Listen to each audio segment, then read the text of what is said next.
السلام عليكم ورحمة الله. لأن الله يرفع الذين آمنوا منكم والذين أوتوا العلم درجات، ولأنها تهتم بتشجيع وتحفيز البحث العلمي وتبادل الخبرات وبث روح الإبداع في الأوساط العلمية والبحثية في بقاع العالم الإسلامي، كانت جائزة المصطفى صلوات الله وسلامه عليه وعلى آله مع لجنة خبراء هذه الجائزة المرموقة بعنوانها وأهدافها نتحدث من الداخل. معكم زينب صفار، تابعوا.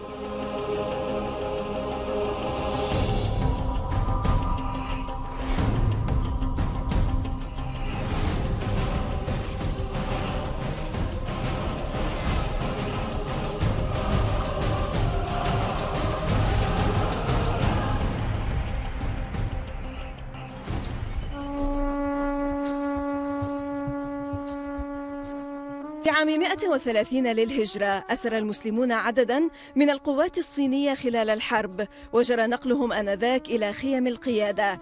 وفي الطريق إلى الخيم توصل الصينيون إلى اتفاق مع المسلمين وعلموهم كيفية إنتاج الورق، وفي المقابل أطلق المسلمون سراح القوات الصينية وسمحوا لهم بالعودة إلى وطنهم، بيد أن ما تركه الصينيون بين المسلمين غير في تاريخ المعرفة والحضارة الإسلامية. وبعد أن حسنوا طريقة صناعة الورق التي تعلموها من الصينيين، طور المسلمون أسس تجليد الكتب. هذه التقنية التي ابتدأها المسلمون ما لبثت أن أصبحت لاحقا منبرا للنمو الأكاديمي للحضارة الإسلامية في منتصف القرن الثامن للميلاد.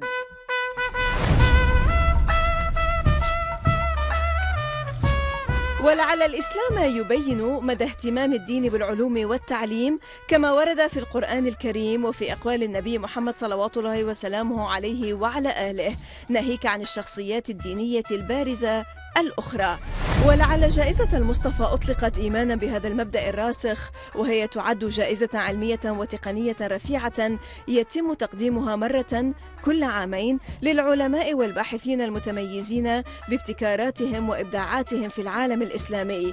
ويتم منح جائزة المصطفى في 4 مجالات هي علوم وتكنولوجيا النانو، والعلوم والتكنولوجيا الحيوية، وتكنولوجيا الاتصالات والمعلومات، وأفضل مشروع علمي لعالم مسلم. وتبلغ قيمة الجائزة المقدمة 500,000 دولار.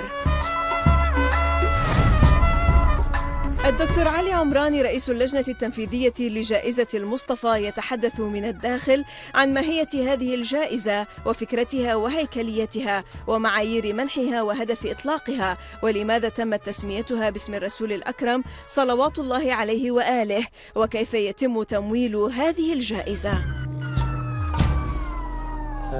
The prize is initiated to help the human beings benefited more from science and technology that is developed in research centers, university.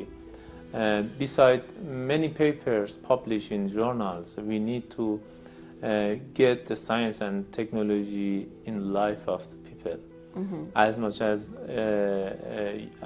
as you can use this science and technology in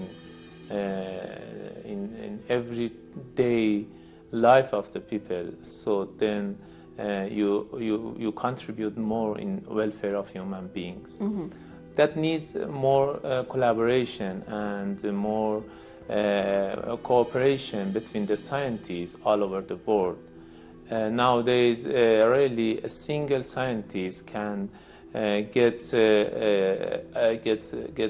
product or get a service out of science and technology, and there is need of a group and team to work together to come up with a good result and implement the science and technology in life of people. That's how we need to make the ground, pave the ground for such a collaboration between such a top scientists all over the world, focusing on Islamic world. We believe there is a very good potential in Islamic world, and we can utilize that. As soon as we start looking around, searching and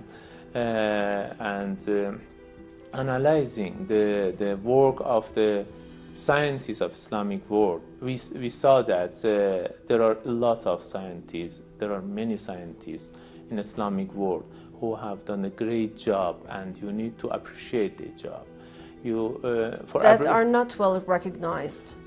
That's what one of the laureates have emphasized in their interview, and we believe that it's like that. We believe they have to be well recognized, appreciated, and they have to be collaborated by other scientists in order to get the way forward.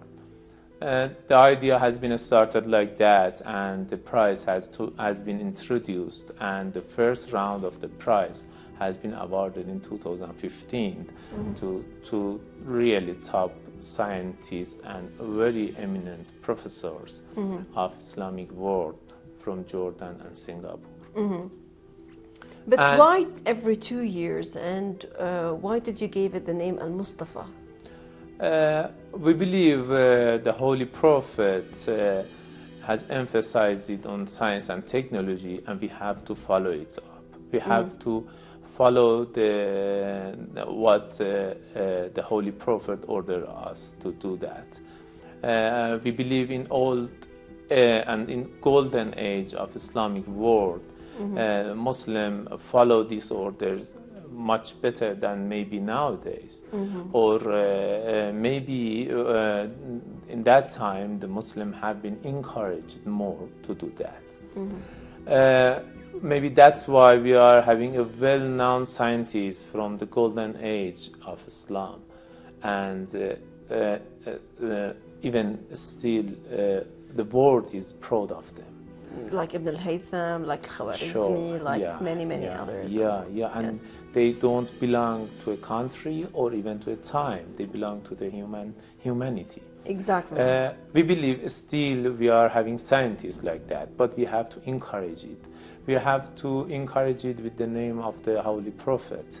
And the world has to know that Islam is a religion of peace and prosperity. Yeah. And it encourages, such kind of development attitude. of science and technology. Right. But why did the award focus only on science and technology? Are you planning, for example, to expand it more into other fields, or the focus is just on science and technology? For the time being, the focus is on science and technology, and in converging science, focusing on nanoscience and nanotechnology, bioscience and life science and medicine, information science and technology. The fourth area covers any other field of science and technology, but focusing on cognitive science. And except the area of science and technology, we only focus on one more field, that is Islamic economy and banking. Finance and banking. Yeah, and banking. We believe that there is a good potential also in Islamic economy and banking that has to be supported in order to enhance this knowledge and these researchers to be more effective in society. Yes, sir. In talking about finance and banking, who funds the Mustafa Prize? Because you tend also to host like a very big event, and then you offer the laureates like $500,000 each. So who funds? The prize is offering by the foundation. The foundation is the Mustafa Science and Technology Foundation. The foundation is not only offering the prize, but it's paved the ground for science and technology foundation, science and technology development in different level, in student level, in college students, faculty member and professors, and also top scientists. Through your different programs. Yeah, there are different programs, and for every step and every stage, we need to finance our activities. But for the foundation to be independent from any organization, any government, and can follow the mission and the vision it introduced to the world in long term. It has to have an independent financial resources. So the financial resources is waqf or endowment, not the amount which is endowed with a single person, but so far we are having 340 bodies who has contributed for the prize, and for last 2 edition of the prize we successfully finance our activity in science and technology development through endowment. Right. Allow me to ask you briefly, if I may, to talk about the various activities that you follow, like STEP and CANS and all these activities in this sense. First, at the student level, we are having a Noor student competition for school students, and we request them to just make an experiment for any area of science they like, and they make a movie and send it to us. That's the competition for all the Islamic world. And they will be selected and they will be awarded. At the next stage, we are having the CANS, as you mentioned earlier. This is knowledge application and notion for society, and in Arabic you know the meaning of the CANS. And we would like the university students to try their knowledge and the science they learn in university in order to empirical theory, to suggest some solutions for the problem of the society. And they can again make a movie of that. There are traditional way to send the idea, like papers and books and everything which is available, but in the form we receive the ideas in a short movie of few minutes, and then there are few stages of selection process, and then finally the best solution for a problem will be again appreciated and awarded. Dr. Ali Omrani, head of the executive committee of Al-Mustafa Prize, thank you very much for joining us from your offices in Tehran. And we'll be joined after the break with Dr. Ali Baytullahi, who is head of Nanoscience and Nanotechnology Group of the Mustafa Science and Technology Foundation, to talk a bit more about the jury, about how you select your laureates and the criteria for that. إذا فاصل قصير ونعود. لا تذهبوا بعيدا.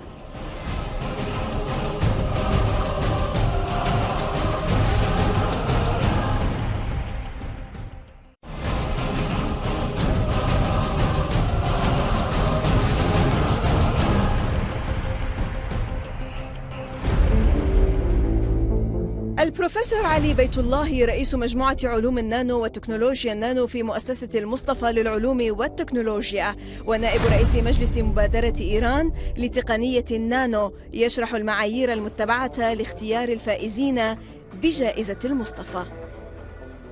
One very important criterion is the influence of the work, the approved influence of the work that is one of the major criterion. As I mentioned, the technology that has been developed, the product that has been developed should have some approved actually influence in regional or global level. In order people be convinced that the outcome of the work has had a profound effect. So this is one major criterion. The second is the novelty and the creativity of the work, And when it comes to the science-related issues... In terms of putting it into practice, I mean, in terms of how people are using it, how much they are using it. Exactly. This is some... The added value, the added value, and as I mentioned, which actually would show the influence, the influence of the work. We have had many good candidates with large number of publications, internationally peer-reviewed publications, more than 800, 1,000. But unfortunately, since they didn't show any influence, these were not selected.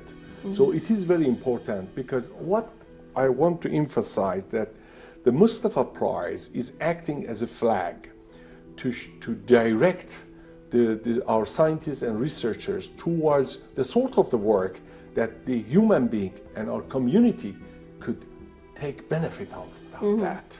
This is one major aspect. For the human welfare. Exactly. We should not do research for research.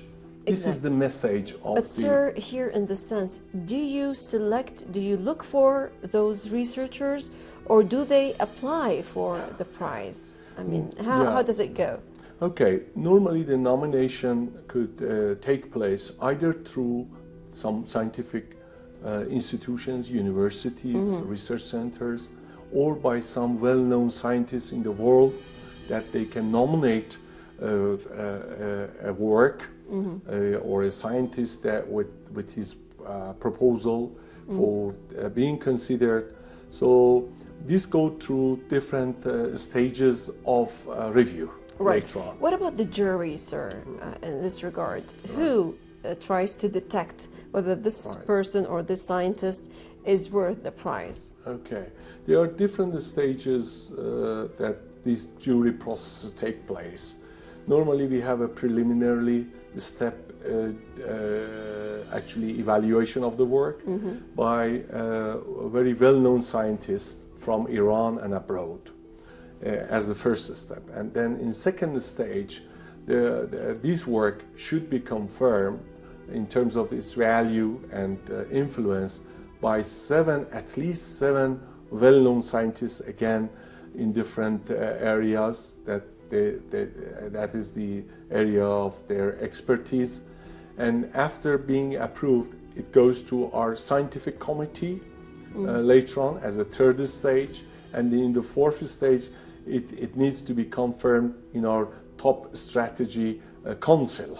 So different processes takes place, and based on the criterions that are considered for the evaluation, that some of which I mentioned to that, the work gets actually being assessed. Right. My last question for you, sir, if I may. What kind of activities does the Al-Mustafa Science and Technology Foundation encourage across the Islamic world? Okay. There are numbers of, I would say, aims, if I want to refer to them, that the Mustafa Foundation is trying to actually follow. One is the public awareness regarding the importance of science and technology in their society. Well, everyone knows that we had the golden era of science and technology in Islamic communities many centuries ago, that unfortunately we lost that golden era, and now we have a big gap between those years that the Muslims were as the main reference in science and technology. So our society should have good level of awareness of the importance of moving towards such era which is possible. The other issue is networking of scientists, research institutes to work further in a more enhanced manner in the area of science and technology that could have some effect on their society's life, people's life in their communities. And also, apart from these networking aspect, is to help for the development of the necessary ecosystems in Muslim worlds, among the Muslim communities, because unless we provide the necessary ecosystem, it would not be that easy actually to reach to the goals of the aims, yes. Of the foundation.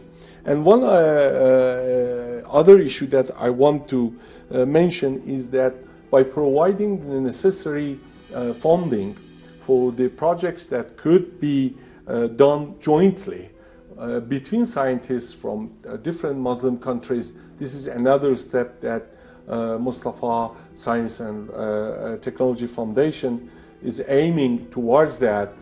In fact, all of these activities that I just referred to, a couple of them, is trying to actually set up a new approach in our Islamic world that by taking advantage of the potential of science and technology, we can for sure improve the status of life in different Muslim countries, and also